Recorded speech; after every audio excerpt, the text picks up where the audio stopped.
Longhi, chef de projet sur ce chantier d'extension.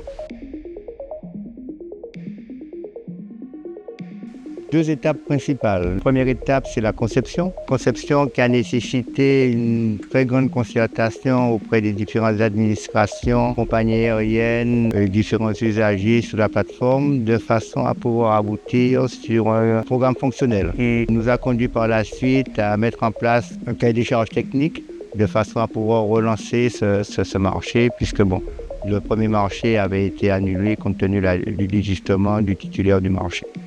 Donc ensuite, les travaux, complexes, puisqu'il fallait maintenir à la fois les conditions d'exploitation, d'obligations réglementaires, notamment en matière de sûreté et de sécurité au niveau du bâtiment. Tâche difficile qui s'est quand même bien déroulée grâce à la bonne coordination et à la coopération des différentes administrations et aussi des différentes compagnies aériennes. C'était quand même important de pouvoir travailler avec elles pour mener à bien ce chantier.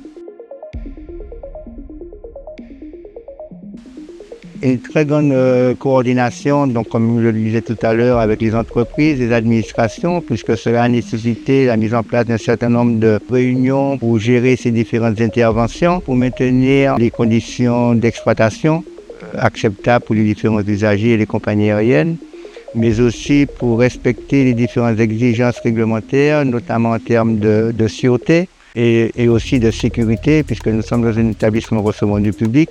Donc on avait des obligations à maintenir et à assurer la sécurité des usagers.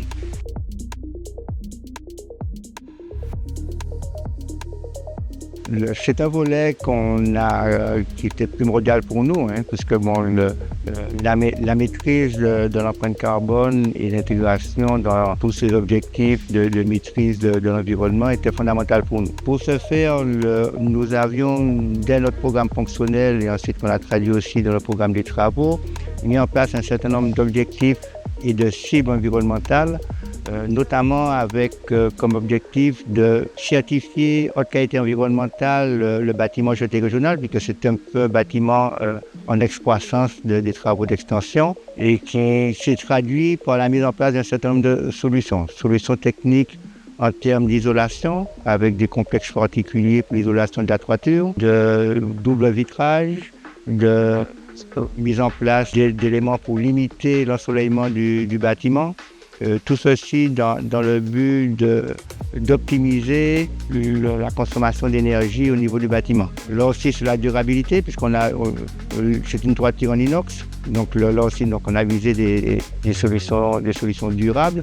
Et tous ces éléments ont été transposés sur toutes les autres zones d'extension du bâtiment. Tout ceci dans le but d'une certification HQE par la suite de l'ensemble du bâtiment. Et ce sera dans un deuxième volet.